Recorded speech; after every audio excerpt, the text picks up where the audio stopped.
Bueno, ya me va a volver. Ay, me apareció el cartelito. Pensar aparte en esto que es contexto histórico, es decir, en referencias compartidas. Y estamos hablando entonces de un público adulto que comparte esas referencias. Es decir, para nuestros adolescentes, Campaña del Desierto es muy raro que les signifique algo, pero para mayores de 30 inmediatamente Campaña del Desierto tiene significado que es hasta connotativo, es decir, incluso sin saber historia, podés asociarlo inmediatamente a regiones del país. Es decir, Campaña del Desierto inmediatamente te tiene que aparecer centro del país, Patagonia, o sea, te tiene que aparecer algo en la cabeza. Claro. Ahí me acordé de vuelta, esto del recorte de las citas, porque justamente eso que estamos hablando son citas textuales y justo aparecen mucho en los titulares que yo elegí, y por ahí vos entras a la nota y adentro la cita era un poco más extensa, y se hace foco en un fragmento es un mecanismo re común, agarrar una cita y medio que no llegas a sacarla de contexto, pero estás haciendo un recorte muy puntual de algo que querés que se vea en titular. Sí, sí. Bueno, ahí podés retomar algo de la cita, que era más extensa, a ver qué otra cosa, qué es lo que se sacó, porque lo que se sacó también dice sobre el posicionamiento. Es decir, si elijo esto y no lo otro, es porque algo quiero que resalte. Eh, Me hace acordar, ¿se acuerdan de esto ya hace varios años, cuando Bullrich era el ministro de Educación y cuando utilizó el concepto campaña del desierto para hablar de la reforma educativa?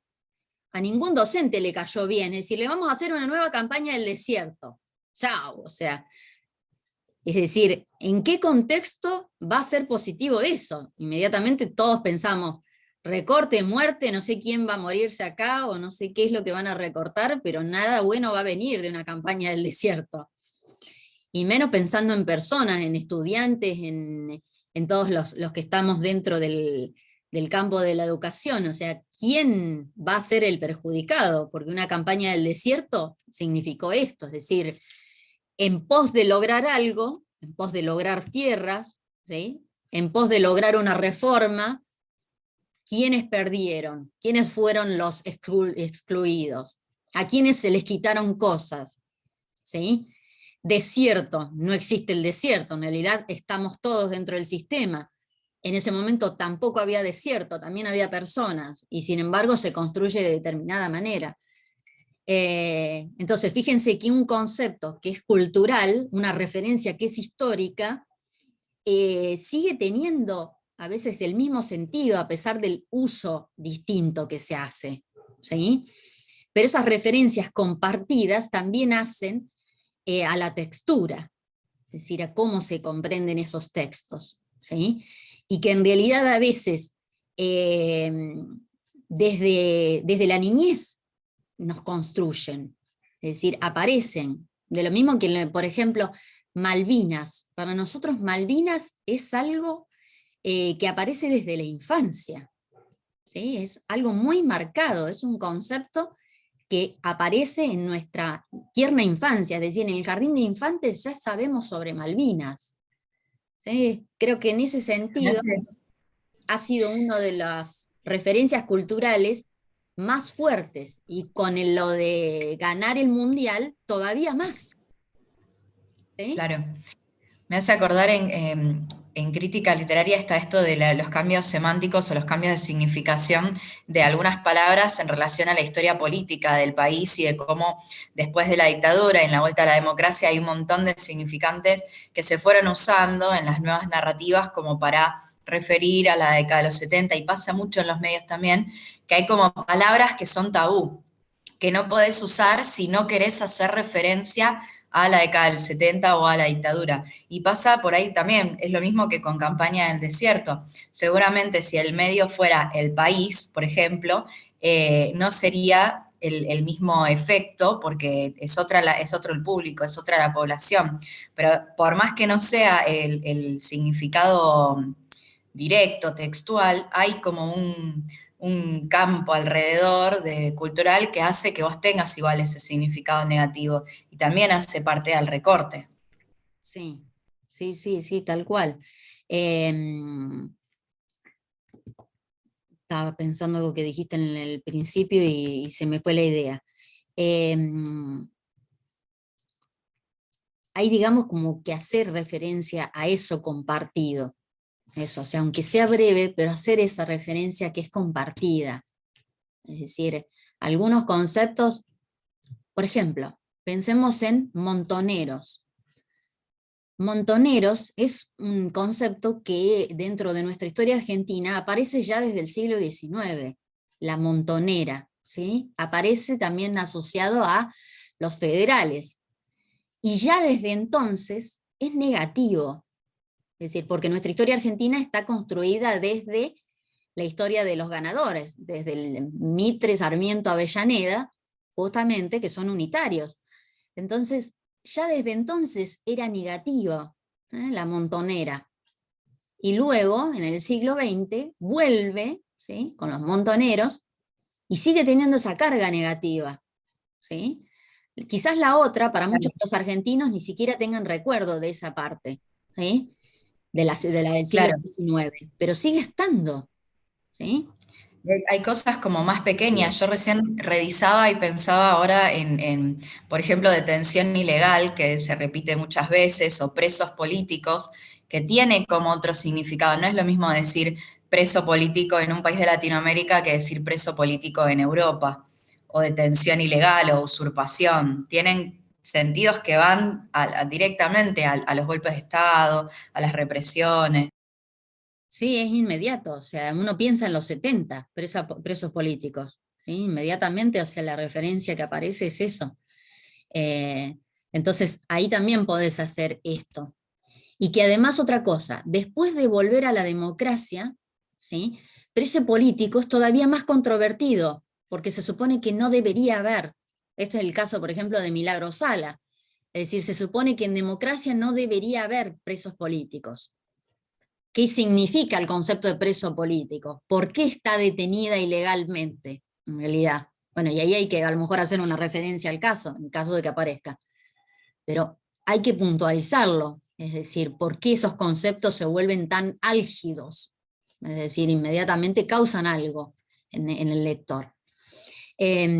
Pensaba en algo antes de que se me vaya la idea, cuando se terminaba el Zoom, lo de Juan, cuando hablaba de, ¿cómo se llama?, reducida a cenizas. Fíjate que es una metáfora. Eso también es algo para mirar en los titulares, el uso de las metáforas, ¿sí? Porque si yo voy a la noticia, incluso este es como muy evidente que es una metáfora. Hay una foto gigante en la que no hay cenizas. Yo veo los pedazos de escombros gigantes. Y sin embargo el título dice reducidas a cenizas. Y está ahí patente la foto. No, veo unos escombros grandes como una casa, se ve. Y sin embargo, ¿cómo se construye esto? Desde destrucción total, ¿m?, a lo que en realidad, bueno, sí, es una destrucción muy importante, pero que sigue siendo metafórica, o sea, no es que se redujo a cenizas, ¿sí? Entonces, ¿cómo se usan esos grados? ¿Mm? ¿Cómo tiende, digamos, a veces al amarillismo siempre el periodismo? Aparte, referente a esto que decís, había habido una quemazón de una casilla, por eso dicen de ser reducido a ceniza, y le echaban la culpa a los mapuches. Y después los mapuches decían, no, esto lo quemaron ellos para echarnos la culpa. Y por eso el titular me parece ahora que dice reducido a ceniza. No, no, nada que ver. Bueno, ahí tenés para ver, por Después ejemplo, cuando decía la conquista del desierto, campaña del desierto, me acordaba de... Perdón. sí, sí, ahí tenés por ver, vos que dijiste lo del fuego, fíjate si en las notas aparecen varias veces estas cosas, las referencias a fuego, ceniza, destrucción, es decir, ¿cuántas veces se repiten estas palabras?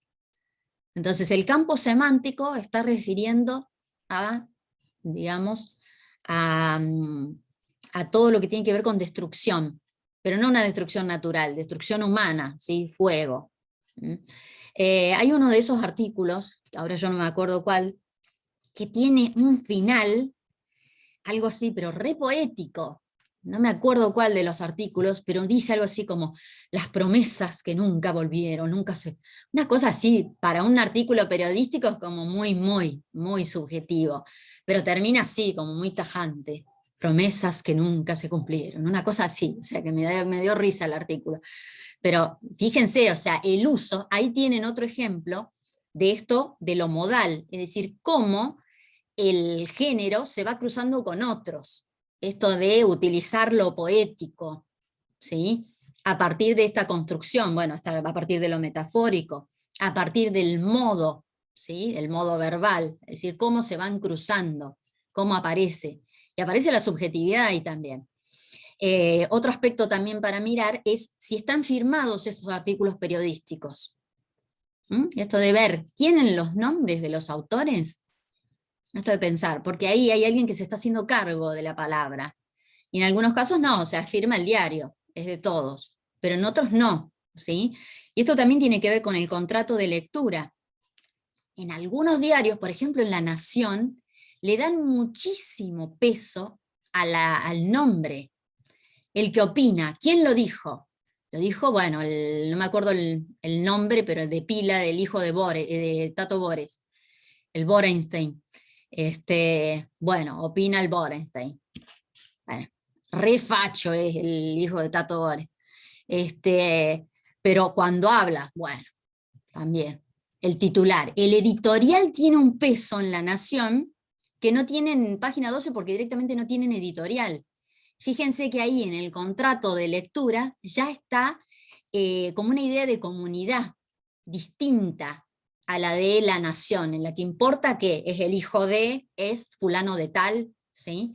Inmediatamente. Y cuando uno lee el editorial, tiene que ir a buscar a veces quién es este que opina, quién es, o sea, porque tiene un peso, o sea, no lo ponen ahí por casualidad, lo ponen porque es fulano de tal, ¿sí?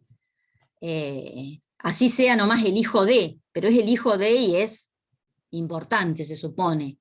O sea, está muy construido esto en los diarios, sobre todo en Clarín y en La Nación. Más fuerte en La Nación que en Clarín, ¿sí? Mucho más fuerte. En Clarín se ve, pero un poco menos, ¿sí? El editorial a veces no es tan contundente. ¿Qué más? ¿Alguna otra cuestión? A ver, yo marqué acá. Bueno, lo dije, lo de las referencias compartidas. Eso sí.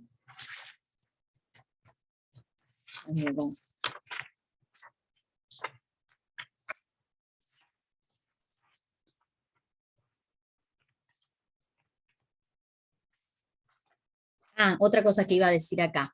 Esto de la construcción, cuando usaba lo de los dos puntos, es el tipo de oración adjunta. Y ahí dice en el sistema modal que justamente la modalidad también está marcada por la entonación.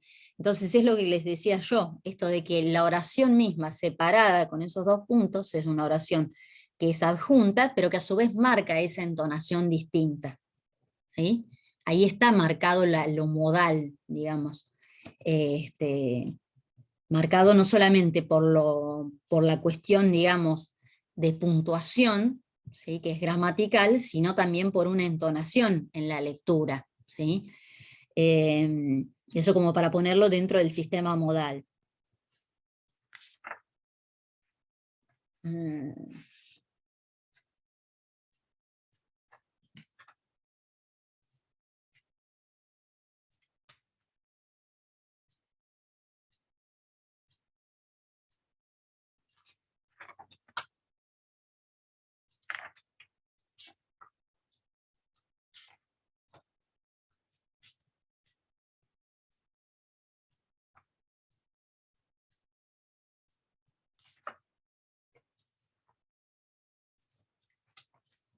Bueno, vayan pensando si hay algo más que queda ahí en el tintero.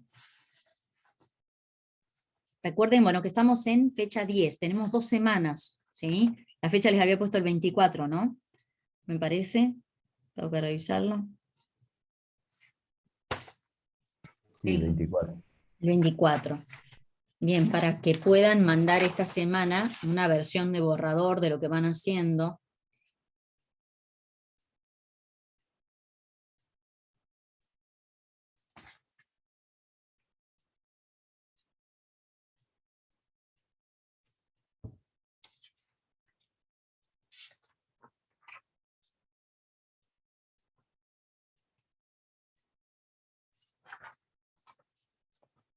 Ahí, por ejemplo, en cuanto a las formas de cohesión gramatical, también pueden observar esas repeticiones, y el apunte, el de cohesión en inglés, el del capítulo 1, tiene como para que utilicen, digamos, algunas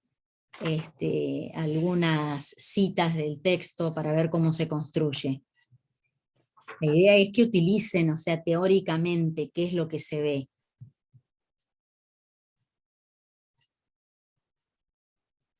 Fíjense qué interesante para pensar esto, que la cohesión es un concepto relacional, y si bien sí o sí habla de textos, ¿hasta qué punto la cohesión no también un hipertexto? ¿Sí? Para pensarlo, porque si yo estoy hablando de un contrato de lectura que se construye a partir de todos los textos que están dentro de un medio de comunicación, el contrato también funciona como una forma de textura, es decir, que no es solamente propia de ese texto en sí mismo, sino que atraviesa toda la textualidad de un medio de comunicación. Y esto es vital en el sentido de que no podemos dejar de pensar que a su vez la textualización atraviesa la cultura. Es decir, por eso, hasta qué punto nosotros analizamos fragmentos, pero en realidad no podemos dejar de leer la sociedad entera. Es decir, esto de que en realidad analizamos partes, pero estamos atravesados por sentidos que nos exceden, que exceden ese texto mismo. Y esto es semiótica pura, es decir, leemos significados que están dentro de nuestra sociedad, están ahí todo el tiempo.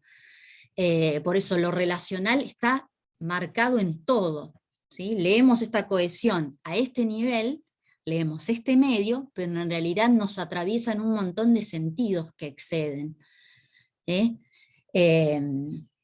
Bien, eso está en el apunte de cohesión en inglés.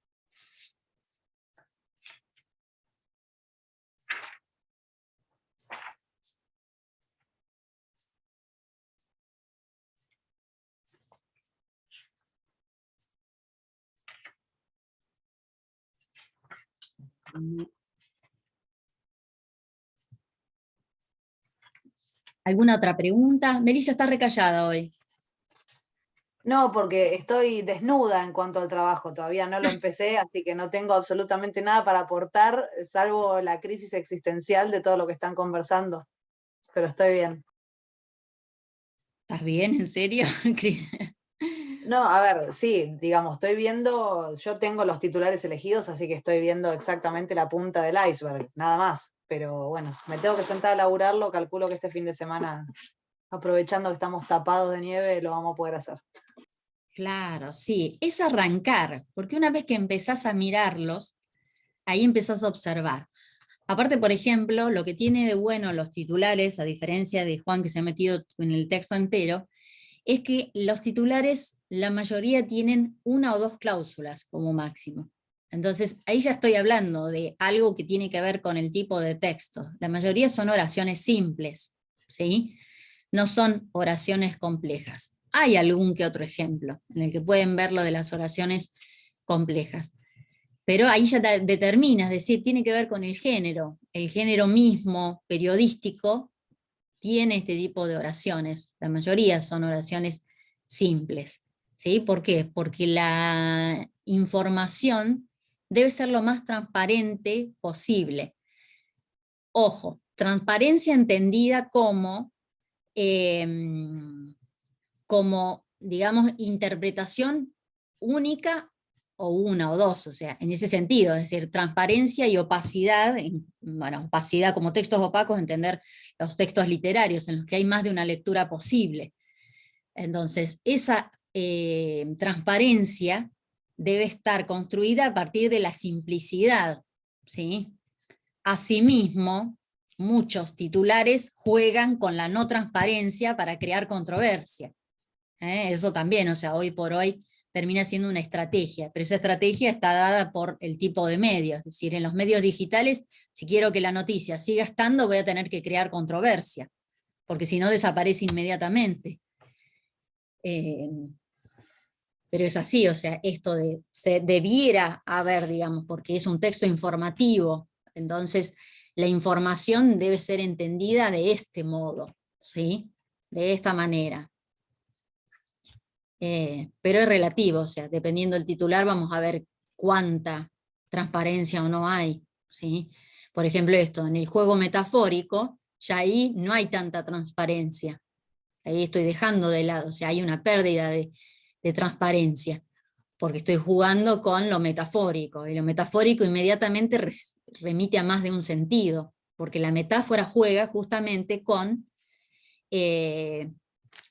lo paradigmático. ¿Se acuerdan esto? O sea, que también dice Halliday, el sintagma es la selección efectiva, ¿sí?, de lo que va a constituir esa oración, pero a su vez ese sintagma puede remitir a todo un paradigma, es decir, utilizo este verbo, pero ese verbo remite a otros, o podría haber utilizado otro.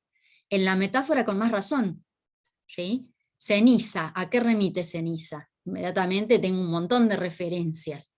Entonces ese paradigma se vuelve mucho más amplio. Cuando el paradigma se amplifica, colaboro con la opacidad, o sea, más sentidos, más posibilidades.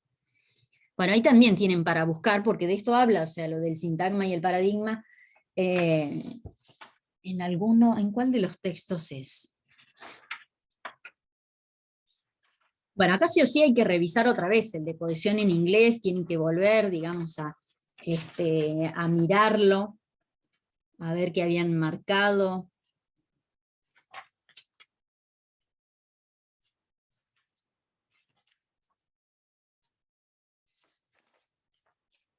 Nos están quedando 7 minutos. Bueno, también tienen que acordarse que es decir, si bien presentan el borrador, dudas que tengan, bueno, mandan un mensaje, hacen las preguntas que necesiten. Bueno, las chicas Natalia y Melissa tienen mi teléfono, Juan no. Esto después, yo creo que no sé si había anotado al principio, cuando recién había empezado la materia. Ah, sí, acá tengo los números, me parece. No, pero el de Juan no, porque vos en la primera clase no viniste. Bueno, y después me lo pasás, cualquier cosa. Generalmente cuando, es decir, para no usar solamente ese medio, cuando las consultas son como muy apremiantes, es decir, yo uso más a veces el WhatsApp con la práctica, porque llega un punto en el que, bueno, necesitan a lo mejor dilucidar inmediatamente una duda y bueno, ya, o sea, mando y respondo. Pero con el tema de estos trabajos también a veces digo, bueno, estoy construyendo este texto y necesito sacarme esta duda, bueno, a veces, y lo otro es más lento, sabemos que la plataforma yo no la estoy abriendo todo el tiempo, o sea, la veo a lo mejor una sola vez al día, no estoy pendiente del mensaje de la plataforma, además porque llega por correo y a veces tampoco es que lo mire inmediatamente. Pero en caso de que necesiten eso también, bueno, una consulta sobre el momento, necesito resolver esto, para ver, como un canal más, digamos, de comunicación. Ah.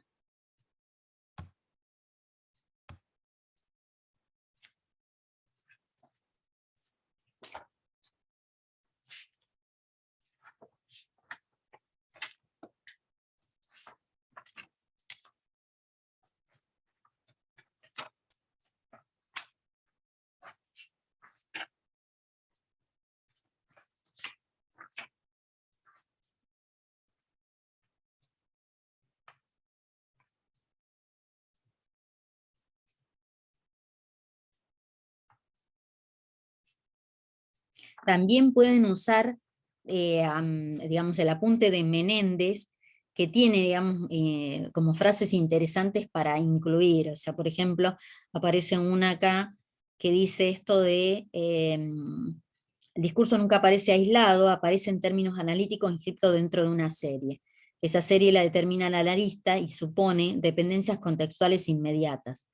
La situación representada centralmente por lo que Halliday y Hassan denominan consistencia en registros. El discurso tiene 3 marcos de inscripción que son su condición de posibilidad: la gramática, la situación y la cultura. Los 3 marcos se presuponen mutuamente, ya que el proceso discursivo se conforma a partir de los recursos gramaticales que se eligen en función de determinada situación que forma parte de una determinada cultura. Bien, y esto lo pueden ver patente justamente en estas referencias a la cultura que hacen los titulares. Y ahí pueden, digamos, ejemplificar, pueden retomarlo. La idea es que usen lo teórico para ir construyendo ese texto, cómo se va viendo, ¿sí? Cómo se va construyendo esa textura. ¿Sí? Una cuestión más. Por ejemplo, si hay tecnicismos, esto es algo que lo iba a marcar y después me olvidé. A veces, por ejemplo, sobre todo cuando hablan de las detenciones y todas estas cuestiones, tienen que ver con lo legal. Hay que pensar si utilizan más términos técnicos que son de otro campo. ¿Sí? Como ejemplo, fíjense que, por ejemplo, con lo de Cristina Fernández, es muy claro cómo utilizan tecnicismos del ámbito jurídico. Y hay muchísima gente que desconoce las diferencias digamos, de matices, porque el ámbito jurídico necesitas mucho conocimiento a veces para entender desde lo que es una prueba, es decir, hay pruebas, no hay pruebas, es decir, ¿qué se considera prueba en realidad? ¿Sí? Y muchísima gente a veces repite sin saber que en realidad a lo mejor no está pasando nada de lo que los medios nos pretenden, digamos, por ejemplo esto de que sí, ya está condenada, y en realidad de acá para la condena, a lo mejor pasan un montón de instancias que la gente común y corriente como uno, que no está, digamos, formada en el ambiente, no sabe, ¿sí? Pero fíjense cómo se utilizan a veces esos tecnicismos. ¿Sí? Se utilizan sin el conocimiento adecuado, porque la mayoría de nosotros que no somos abogados no tenemos ni idea de lo que significa. Entonces hay que pensar a ver si esos tecnicismos aparecen en algún lado explicados o se dan por sentado. Y si se dan por sentado, ¿por qué se dan por sentado? ¿Sí? Eso sucede, es muy interesante con respecto al jurídico, cómo aparece. ¿Sí? Sobre todo cuando hay casos muy, muy controvertidos. Pienso también, bueno, en el caso del nenito que habían matado la madre y la pareja, también, o sea, cómo se usaban ciertos tecnicismos. ¿Sí? Por eso hay que pensar esto, o sea, si hay de otros ámbitos, ¿cómo son utilizados? ¿Hay clarificación o en realidad se dan por sentados? Si se clarifican, ¿se utilizan los términos también del ámbito o se bajan? Digamos, ¿son para todo público? ¿Se pueden entender? Bueno, en fin, muchas cosas para pensar a veces, a ver si se ven en los textos que ustedes tienen. Por ejemplo, en cuanto al nivel de formalidad, también pensar si es todo construido formalmente o si hay en algún momento algún tipo de informalidad o de confianza. ¿Hay algún rasgo, alguna palabra que es más coloquial que el resto? Pensar esto, ¿sí? El ver cómo también se crea ese nivel de confianza entre el lector y el receptor. ¿Qué más? Bueno, ahí ya va quedando cerca de un minuto. Ya subí ahora los videos, ¿sí? Los pude localizar, son los de la semana pasada. Y bueno, como hoy no venía Mirella, voy a estar poniendo estos para ella más que nada, bueno, pero tienen todos acceso. ¿Qué más? Bueno, vayan sacando las dudas, lo que necesiten, ¿sí? Porque la idea es hacer, digamos, un buen trabajo, no es dejarlos en soledad totalmente, pero sí utilizar todas las herramientas que hay de Halliday, ¿sí? Y que después, bueno, cuando sigamos viendo los otros autores, se van a ir sumando, ¿sí? Más herramientas para seguir analizando discurso. Dale, gracias, profe. Bueno, nos vemos. Chao, buen fin de. Gracias igualmente. Bueno, chao muchachas. Nos vemos más tarde.